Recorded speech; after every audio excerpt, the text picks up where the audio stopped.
नमस्कार मित्रों। आज हम सुनेंगे कर्मभूमि उपन्यास का 16वां भाग। इधर कुछ दिनों से अमरकांत म्युनिसिपल बोर्ड का मेंबर हो गया था। लाला समरकांत का नगर में इतना प्रभाव था और जनता अमरकांत को इतना चाहती थी कि उसे ढेला भी खर्च नहीं करना पड़ा और वह चुन लिया गया। उसके मुकाबले में एक नामी वकील साहब खड़े थे। उन्हें उसके चौथाई वोट भी न मिले। सुखदा और लाला समरकांत दोनों ने ही उसे मना किया था। दोनों ही उसे घर के कामों में फंसाना चाहते थे। अब वह पढ़ना छोड़ चुका था और लाला जी उसके माथे सारे भार डालकर खुद अलग हो जाना चाहते थे। इधर उधर के कामों में पड़कर वह घर का काम क्या कर सकेगा। एक दिन घर में छोटा मोटा तूफान आ गया। लाला जी और सुखदा एक तरफ थे, अमर दूसरी तरफ और नैना मध्यस्थ थी। लाला जी ने तोंद पर हाथ फेर कर कहा, धोबी का कुत्ता न घर का न घाट का। भोर से पाठशाले जाओ, सांझ हो तो कांग्रेस में बैठो। अब यह नया रोग और बेसहाने की तैयारी हो गई। घर में लगा दो आग। सुखदा ने समर्थन किया, हाँ, अब तुम्हें घर का काम धंधा देखना चाहिए या व्यर्थ के कामों में फंसना। अब तक तो यह था कि पढ़ रहे हैं, अब पढ़ लिख चुके, अब तुम्हें अपना घर बार संभालना चाहिए। इस तरह के काम तो वो करें जिनके घर दो चार आदमी हों। अकेले आदमी हो घर में फुर्सत ही नहीं मिल सकती। ऊपर के काम कहाँ से करोगे? अमर ने कहा, जिसे आप लोग रोग और ऊपर का काम और व्यर्थ का झंझट कह रहे हैं, मैं उसे घर के काम से ज्यादा जरूरी समझता हूँ। फिर जब तक आप हैं मुझे क्या चिंता। और सच तो यह है कि मैं इस काम के लिए बनाया ही नहीं गया। आदमी उसी काम में सफल होता है जिसमें उसका जी लगता हो। लेन देन बनीज ब्याज में मेरा जी बिल्कुल नहीं लगता। मुझे डर लगता है कि कहीं मैं बना बनाया काम न बिगाड़ बैठूं। लाला जी को यह कथन सारहीन जान पड़ा। उनका पुत्र वनिज व्यवसाय के काम में कच्चा हो यह असंभव था। पोपले मुंह में पान चबाते हुए बोले, यह सब तुम्हारी मुटमर्दी है और कुछ नहीं। मैं न होता तो तुम क्या अपने बाल बच्चों का पालन पोषण न करते? तुम मुझे तो पीसना चाहते हो। एक लड़के वह होते हैं जो घर संभाल कर बाप को छुट्टी देते हैं। एक तुम हो कि बाप की हड्डियां तक नहीं छोड़ना चाहते।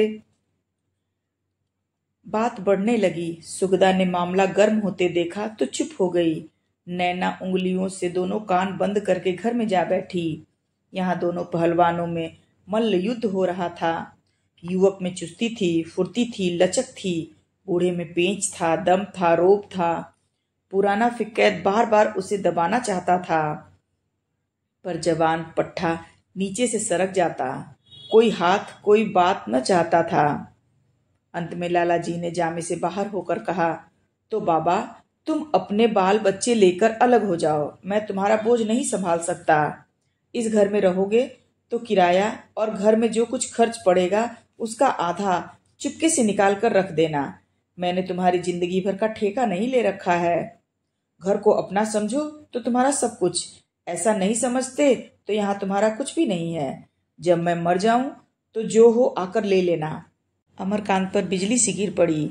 जब तक बालक न हुआ था और वह घर से फटा फटा रहता था, तब उसे आघात की शंका दो एक बार हुई थी, पर बालक के जन्म के बाद से लाला जी के व्यवहार और स्वभाव में वात्सल्य की स्निग्धता आ गई थी। अमर को अब इस कठोर आघात की बिल्कुल शंका न थी। लाला जी को जिस खिलौने की अभिलाषा थी, उन्हें वह खिलौना देकर अमर निश्चिंत हो गया था, पर आज उसे मालूम हुआ वह खिलौना माया की जंजीरों को तोड़ न सका। पिता पुत्र की टाल मटोल पर नाराज होकर घुड़के छिड़के मुंह फुलाए, यह तो उसकी समझ में आता था, लेकिन पिता पुत्र से घर का किराया और रोटियों का खर्च मांगे, यह माया लिप्सा और निर्मम माया लिप्सा की पराकाष्ठा थी। इसका एक ही जवाब था कि वह आज ही सुखदा और उसके बालक को लेकर कहीं जा टिके और फिर पिता से कोई सरोकार न रखे, और अगर सुखदा आपत्ति करे तो उसे भी तिलांजलि दे दे। उसने स्थिर भाव से कहा, अगर आपकी यही इच्छा है तो यही सही। लाला जी ने कुछ खिसिया कर पूछा, सास के बल पर कूद रहे होंगे? अमर ने तिरस्कार भरे स्वर में कहा, दादा, आप घाव पर नमक न छिड़के। जिस पिता ने जन्म दिया, जब उसके घर में मेरे लिए स्थान नहीं, तो क्या आप समझते हैं कि मैं सास और ससुर की रोटियां तोड़ूंगा? आपकी दया से इतना नीच नहीं हूँ। मैं मजदूरी कर सकता हूँ और पसीने की कमाई खा सकता हूँ। मैं किसी प्राणी से दया की भिक्षा मांगना अपने आत्मसम्मान के लिए घातक समझता हूँ। ईश्वर ने चाहा तो मैं आपको दिखा दूंगा कि मैं मजदूरी करके भी जनता की सेवा कर सकता हूँ। समरकांत ने समझा, अभी इसका नशा नहीं उतरा। महीना है, महीना गृहस्थी के चरखे में पड़ेगा तो आंखें खुल पड़ेंगी। चुपचाप बाहर चले गए और अमर उसी वक्त एक मकान की तलाश करने चला गया। उसके चले जाने के बाद लाला जी फिर अंदर गए। उन्हें आशा थी कि सुगदा उनके घाव पर मरहम रखेगी, पर सुगदा उन्हें अपने द्वार के सामने देखकर भी बाहर न निकली। कोई पिता इतना कठोर हो सकता है, इसकी वह कल्पना भी न कर सकती थी। आखिर यह लाखों की संपत्ति किस काम आएगी? अमर घर के कामकाज से अलग रहता है, यह सुगदा को खुद बुरा मालूम होता है। लाला जी इसके लिए पुत्र को ताड़ना देते हैं, यह भी उचित ही था, लेकिन घर का और भोजन का खर्च मांगना, यह तो नाता ही तोड़ना था। तो जब नाता तोड़ते हैं तो वह रोटियों के लिए उनकी खुशामद न करेगी। घर में आग लग जाए उससे कोई मतलब नहीं। उसने अपने सारे गहने उतार डाले। आखिर यह गहने भी तो लाला जी ने ही दिए थे। माँ की दी हुई चीजें भी उतार फेंकी। माँ ने भी जो कुछ गहने दिए दहेज की पुरौती में ही दिया था, उसे भी लाला जी ने अपनी बही में टांक लिया होगा। वह इस घर से केवल एक साड़ी पहनकर जाएगी। भगवान उसके मुन्ने को कुशल से रखे। किसी की क्या परवाह, यह अमूल्य रत्न तो उससे कोई छीन नहीं सकता। अमर के प्रति इस समय उसके मन में सच्ची सहानुभूति उत्पन्न हुई। आखिर म्यूनिसिपैलिटी के लिए खड़े होने में क्या बुराई थी? मान और प्रतिष्ठा किसे प्यारी नहीं होती? इसी मेंबरी के लिए लोग लाखों खर्च करते हैं। क्या वहां जितने मेंबर हैं वह सब घर के निखट्टू ही हैं? कुछ नाम करने के लिए, कुछ काम करने की लालसा प्राणी मात्र की होती है। अगर वह स्वार्थ साधन पर अपना समर्पण नहीं करते तो ऐसा काम नहीं करते जिसका यह दंड दिया जाए। कोई दूसरा आदमी पुत्र के इस अनुराग पर अपने को धन्य मानता, अपने भाग्य को सराहता। सहसा अमर ने आकर कहा, तुमने आज दादा की बातें सुन ली, अब क्या सलाह देती हो? सलाह क्या है, आज ही यहाँ से विदा हो जाना चाहिए। यह फटकार पाने के बाद तो मैं इस घर में पानी भी पीना हराम समझती हूँ। कोई घर ठीक कर लो। वह तो ठीक कर आया, छोटा सा मकान है, साफ सुथरा, नीची बाग में, 10 रुपया किराया है। मैं भी तैयार हूँ। तो एक तांगा लाऊं? कोई जरूरत नहीं, पाँव पाँव चलेंगे। संदूक, बिछावन, यह सब तो ले चलना ही पड़ेगा। इस घर में हमारा कुछ नहीं, मैंने तो सब गहने भी उतार दिए हैं। मजदूरों की स्त्रियां गहने पहनकर नहीं बैठा करती। स्त्री कितनी स्वाभिमानिनी है। यह देखकर अमरकांत चकित हो गया। बोला, लेकिन गहने तो तुम्हारे हैं, उन पर किसी का दावा नहीं। फिर आधे से ज्यादा तो तुम अपने साथ लाई थी। अम्मा ने जो कुछ दिया दहेज की पुरौती में दिया। लाला जी ने जो कुछ दिया वह यह समझ कर दिया कि घर में ही तो हैं। एक एक चीज उनकी बही में दर्ज है।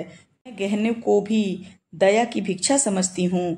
अब तो हमारा उसी चीज पर दावा होगा जो हम अपनी कमाई से बनावेंगे। अमर गहरी चिंता में डूब गया। यह तो इस तरह नाता तोड़ रही है कि एक तार भी बाकी न रहे। गहने औरतों को कितने प्रिय होते हैं। वह यह जानता था, पुत्र और पति के बाद अगर उन्हें कोई वस्तु से प्रेम होता है तो वह है गहने।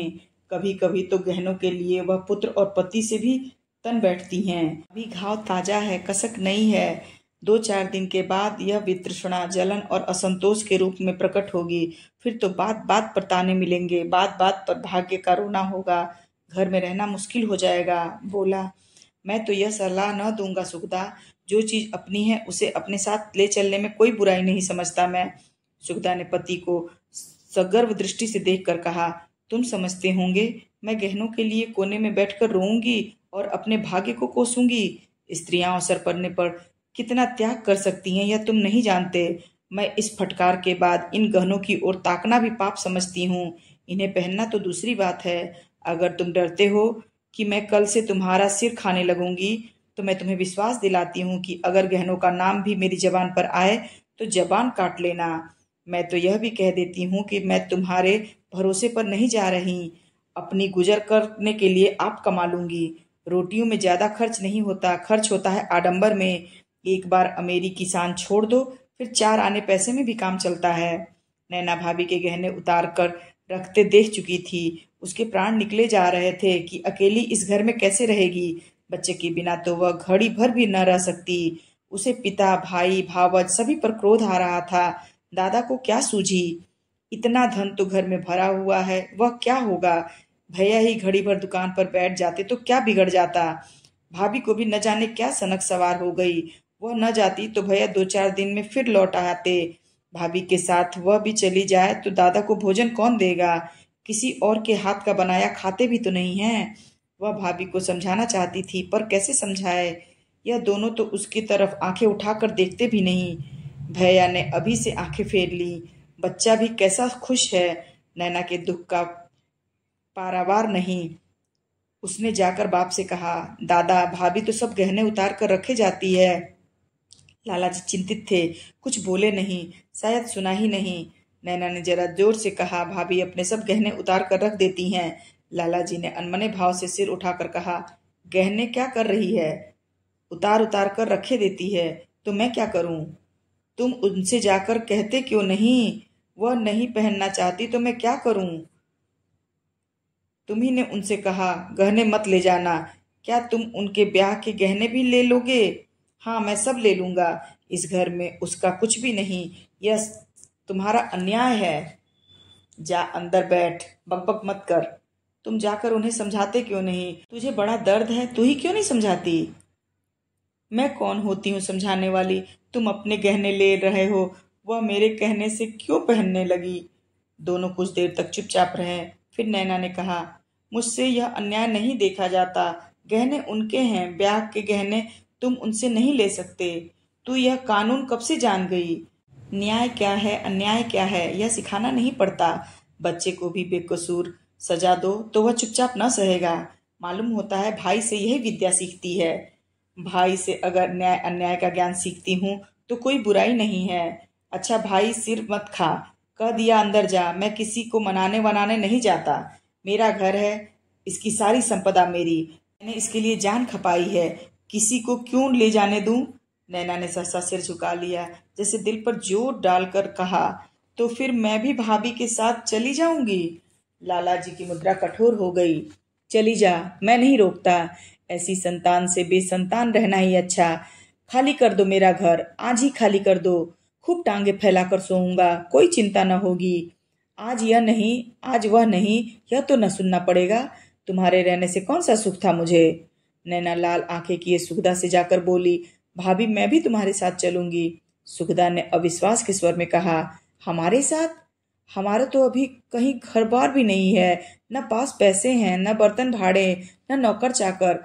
हमारे साथ कैसे चलोगी? इस महल में कौन रहेगा? नैना की आंखें भर आई, जब तुम ही जा रही हो तो मेरा यहाँ क्या है? पगली सिल्लो आई और ठट्ठा मार कर बोली, तुम सब चले जाओ, अब मैं इस घर की रानी बनूंगी। इस कमरे में इसी पलंग पर मजे से सोऊंगी। कोई भिखारी द्वार पर आएगा तो झाड़ू लेकर दौड़ूंगी। अमर पगली के दिल की बात समझ रहा था, पर इतना बड़ा खटका लेकर कैसे जाए? घर में एक ही तो रहने लायक कोठरी है, वहां नैना कैसे रहेगी? और यह पगली तो जीना मुहाल कर देगी। नैना से बोला, तुम हमारे साथ चलोगी तो दादा का खाना कौन बनाएगा नैना? फिर हम दूर तो कहीं जा नहीं रहे। मैं वादा करता हूँ एक बार रोज तुमसे मिलने आया करूंगा। तुम और सिल्लो दोनों रहो, हमें जाने दो। नैना रो पड़ी, तुम्हारे बिना मैं इस घर में कैसे रहूंगी? सोचो, दिन भर पड़े पड़े क्या करूंगी? मुझसे तो छिन भर भी न रहा जाएगा। मुन्ने की याद कर करके रोया करूंगी। देखती हो भाभी, मेरी ओर ताकता भी नहीं। अमर ने कहा, तो मुन्ने को छोड़ जाऊं तेरे पास, रहेगा?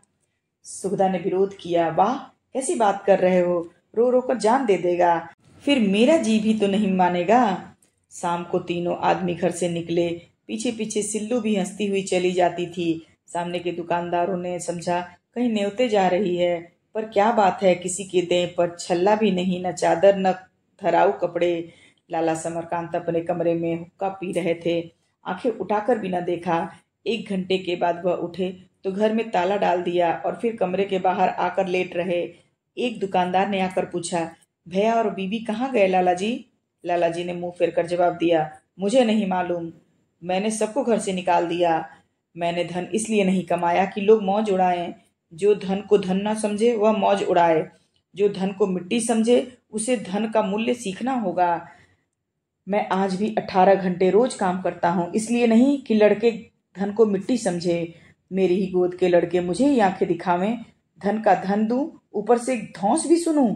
बस जबान न खोलूं, चाहे कोई घर में आग लगा दे। घर का काम चूल्हे में जाए। तुम्हें सभाओं में जलसों में आनंद आता है तो जाओ जलसों में अपना निवाह भी करो। ऐसों के लिए मेरा घर नहीं, लड़का वही है जो कहना सुने। जब लड़का अपने मन का हो जाए तो कैसा लड़का। रेणुका को ज्यों ही सिल्लो ने खबर दी वह बदहवास दौड़ी आई, मानो बेटी और दामाद पर कोई बड़ा संकट आ गया है। वह क्या गैर थी, उनसे क्या कोई नाता ही नहीं, उनको खबर तक न दी और अलग मकान कर लिया। वाह, यह भी कोई लड़कों का खेल है। दोनों बिलल्ले। छोकरी तो ऐसी न थी, पर लौंडे के साथ उसका सिर भी फिर गया। रात के 8 बज गए। हवा अभी तक गर्म थी। आकाश के तारे गर्द में धुंधले हो रहे थे। रेणुका पहुंची तो तीनों निकल हुए कोठे की एक चारपाई पर बराबर छत पर मन मारे बैठे थे। सारे घर में अंधकार छाया हुआ था। बेचारों पर गृहस्थी की नई विपत्ति पड़ी थी। पास एक पैसा नहीं, कुछ न सूझता था क्या करे। अमर ने उन्हें देखते ही कहा, अरे तुम्हें कैसे खबर मिल गई अम्मा जी। अच्छा, इस चुड़ैल सिल्लो ने जाकर कहा होगा। कहाँ है, अभी खबर लेता हूँ। रेणुका अंधेरे में जीने पर चढ़ने से हाँफ गई थी। चादर उतारती हुई बोली, मैं क्या दुश्मन थी कि मुझसे उसने कह दिया तो बुराई की।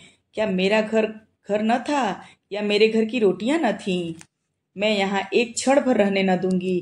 वहां पहाड़ सा घर पड़ा हुआ है, यहाँ तुम सबके सब एक बिल में घुसे बैठे हो। उठो अभी, बच्चा मारे गर्मी के कुमला गया होगा।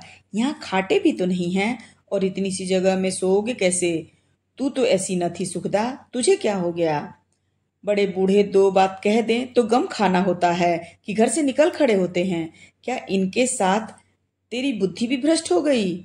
सुखदा ने सारा वृतांत कह सुनाया, और इस ढंग से कि रेणुका को भी लाला समरकांत की ही जाति मालूम हुई। उन्हें अपने घर का घमंड है तो उसे लिए बैठे, मरने लगे तो साथ लेते जाएं। अमर ने कहा, दादा को तो यह ख्याल न होगा कि ये सब घर से चले जाएंगे। सुखदा का क्रोध इतनी जल्दी शांत होने वाला न था। बोली, चलो उन्होंने साफ कह दिया यहाँ तुम्हारा कुछ नहीं। क्या एक दफे भी आकर कह नहीं सकते थे कि तुम लोग कहाँ जा रहे हो। हम घर से निकले तो वह कमरे में बैठे टुकुर टुकुर देखा किए। बच्चे पर भी उन्हें दया न आई। जब उन्हें इतना घमंड है तो यहाँ क्या आदमी ही नहीं है। अपना महल लेकर रहें, हम अपनी मेहनत मजूरी कर लेंगे। ऐसा लोभी आदमी तुमने कभी नहीं देखा होगा अम्मा। बीबी गई तो इन्हें भी डांट बताई, बेचारी रोती रोती चली आई। रेणुका ने नैना का हाथ पकड़कर कहा, अच्छा, जो हुआ अच्छा ही हुआ। चलो देर हो रही है, मैं महाराजिन से भोजन के लिए कह आई हूँ, खाटे भी निकलवा आई हूँ। लाला का घर न उजड़ता तो मेरा कैसे बसता। नीचे प्रकाश हुआ। सिल्लो ने कड़वे तेल का चिराग जला लिया था। रेणुका को यहीं पहुंचाकर बाजार दौड़ी गई थी। चिराग, तेल और एक झाड़ू लाई। चिराग जलाकर घर में झाड़ू लगा रही थी। सुगदा ने बच्चे को रेणुका की गोद में देकर कहा, आज तो क्षमा करो अम्मा, फिर आगे देखा जाएगा। लाला जी को यह कहने का मौका क्यों दें। आखिर ससुराल भागा, उन्होंने पहले ही तुम्हारे घर का द्वार बंद कर दिया है। हमें तो 2-4 दिन यहीं रहने दो, फिर तुम्हारे पास चले जाएंगे। जरा हम तो देख लें अपने बूते पर रह सकते हैं या नहीं। अमर की नानी मर रही थी। अपने लिए तो उसे चिंता न थी। सलीम या डॉक्टर के यहाँ चला जाएगा। यहाँ सुखदा और नैना दोनों बेखाट के कैसे सोएंगी। कल कहीं से धन बरस जाएगा, मगर सुखदा की बात कैसे काटे। रेणुका ने बच्चे की मुच्छियां लेकर कहा, भला देख लेना जब मैं मर जाऊं। अभी तो मैं जीती हूं, यह घर भी तो तेरा ही है, चल जल्दी कर। सुखदा ने दृढ़ता से कहा, अम्मा, जब तक हम अपनी कमाई से निवाह न करने लगेंगे तब तक तुम्हारे यहाँ न जाएंगे। जाएंगे पर मेहमान की तरह, घंटे 2 घंटे बैठेंगे और चले आएंगे। रेणुका ने अमर से अपील की, देखते हो बेटा इसकी बातें, यह मुझे भी गैर समझती है। सुखदा ने व्यथित कंठ से कहा, अम्मा बुरा न मानना, आज लाला जी का बर्ताव देखकर मुझे मालूम हो गया कि धनियों को अपना धन कितना प्यारा होता है। कौन जाने कभी तुम्हारे मन में भी ऐसा भाव पैदा हो तो ऐसा अवसर आने ही क्यों दिया जाए जब हम मेहमान की तरह। अमर ने बात काटी। रेणुका के कोमल हृदय पर कितना कठोर आघात था। तुम्हारे जाने में तो ऐसा कोई हरज नहीं सुखदा, तुम्हें बड़ा कष्ट होगा। सुगदा ने तीव्र स्वर में कहा। तो क्या तुम ही कष्ट सह सकते हो? मैं नहीं सह सकती। तुम अगर कष्ट से डरते हो तो जाओ, मैं तो अभी कहीं नहीं जाने की। नतीजा यह हुआ कि रेणुका ने सिल्लू को घर भेजकर अपने बिस्तर मंगवाए। भोजन बन चुका था, इसलिए भोजन भी मंगवा लिया। छत पर झाड़ू दी गई और जैसे धर्मशाले में यात्री ठहरते हैं, उसी तरह इन लोगों ने भोजन करके रात काटी। बीच बीच में मजाक भी हो जाता था। विपत्ति में जो चारों ओर अंधकार दिखता है, वह हाल न था। अंधकार था पर उषा काल का। विपत्ति थी पर सिर पर नहीं, पैरों के नीचे। दूसरे दिन सवेरे रेणुका घर चली गई। उन्होंने फिर सबको साथ चलने के लिए जोर लगाया, पर सुधा राजी न हुई। कपड़े लत्ते, बर्तन भाड़े, खाट खटोली, कोई चीज लेने पर राजी न हुई। यहाँ तक कि रेणुका नाराज हो गई और अमरकांत को बुरा मालूम हुआ। वह उस अभाव में भी उस पर शासन कर रही थी। रेणुका के जाने के बाद अमरकांत सोचने लगा, रुपए पैसे का प्रबंध हो। यह समय फ्री पाठशाला का था, वहां जाना लाजमी था। सुगदा अभी सवेरे की नींद में मग्न थी और नैना चिंतातुर बैठी सोच रही थी, कैसे घर का काम चलेगा। उस वक्त अमर पाठशाले चला गया, पर आज वहीं उसका जी बिल्कुल न लगा। कभी पिता पर क्रोध आता, कभी सुगदा पर, कभी अपने आप पर। उसने अपने निर्वासन के विषय में डॉक्टर साहब को कुछ न कहा। वह किसी की सहानुभूति न चाहता था। आज अपने मित्रों से भी वह किसी के पास न गया। उसे भय हुआ, लोग उसका हाल सुनकर दिल में यही समझेंगे कि मैं उनसे कुछ मदद चाहता हूँ। 10 बजे घर लौट कर देखा तो सिल्लो आटा गूंथ रही थी और नैना चौके में बैठी तरकारी पका रही थी। पूछने की हिम्मत न पड़ी, पैसे कहाँ से आए। नैना ने आप ही कहा। सुनते हो भैया, आज सिल्लो ने हमारी दावत की है। लकड़ी, घी, आटा, दाल सब बाजार से लाई है। बर्तन भी किसी अपने जान पहचान के घर से मांग लाई है। सिल्लो बोल उठी, मैं दावत नहीं करती हूँ, मैं अपने पैसे जोड़ कर ले लूंगी। नैना हंसती हुई बोली, यह बड़ी देर से मुझसे लड़ रही है। यह कहती है मैं पैसे ले लूंगी, मैं कहती हूँ तू तो दावत कर रही है। बताओ भैया, दावत ही तो कर रही है। हाँ और क्या, दावत तो है ही। अमरकांत पगली सिल्लो के मन का भाव ताड़ गया। वह समझती है अगर यह न कहूंगी तो शायद यह लोग उसके रुपए की लाई हुई चीजें लेने से इनकार कर देंगे। सिल्लो का पोपला मुंह खिल गया, जैसे वह अपनी दृष्टि में कुछ ऊंची हो गई, जैसे उसका जीवन सार्थक हो गया। उसकी रूपहीनता और शुष्कता मानो माधुर्य में नहा उठी। उसने हाथ धोकर अमरकांत के लिए लोटे का पानी रख दिया और पांव जमीन पर न पड़ते थे। अमर को अभी तक आशा थी कि दादा सुगदा और नैना को बुला लेंगे, पर जब अब तक कोई बुलाने न आया, वह न खुद आए, तो उसका मन खट्टा हो गया। उसने जल्दी से स्नान किया, पर याद आया धोती तो है ही नहीं। गले की चादर पहन ली, भोजन किया और कुछ कमाने की टोह में निकला। सुगदा ने मुंह लटकाकर पूछा, तुम तो ऐसे निश्चिंत होकर बैठ रहे जैसे यहाँ सारा इंतजाम किए जा रहे हो। यहाँ लाकर बिठाना ही जानते हो। सुबह से गायब हुए तो दोपहर को लौटे। किसी से कुछ काम धंधे के लिए कहा या खुदा छप्पर फाड़ कर देगा। यूं काम न चलेगा, समझ गए। 24 घंटे के अंदर सुगदा के मनोभाव में यह परिवर्तन देखकर अमर का मन उदास हो गया। कल कितनी बढ़ चढ़ कर बातें कर रही थी, आज शायद पछता रही है कि क्यों घर से निकले। रूखे स्वर में बोला, अभी तो किसी से कुछ नहीं कहा, अब जाता हूँ किसी काम की तलाश में। मैं भी जरा जज साहब की स्त्री के पास जाऊंगी, उनसे किसी काम के लिए कहूंगी। उन दिनों तो मेरा बड़ा आदर करती थी, अब का हाल नहीं जानती। अमर कुछ न बोला।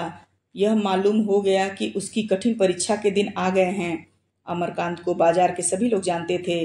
उसने एक खद्दर की दुकान से कमीशन पर बेचने के लिए कई थान खद्दर की साड़ियां, जम्फर, कुर्ते, चादरें आदि ले ली और उन्हें खुद अपनी पीठ पर लाद कर बेचने लगा। दुकानदार ने कहा, यह क्या करते हो बाबूजी, एक मजदूर ले लो, लोग क्या कहेंगे, भद्दा लगता है। अमर के अंतःकरण में क्रांति का तूफान उठ रहा था।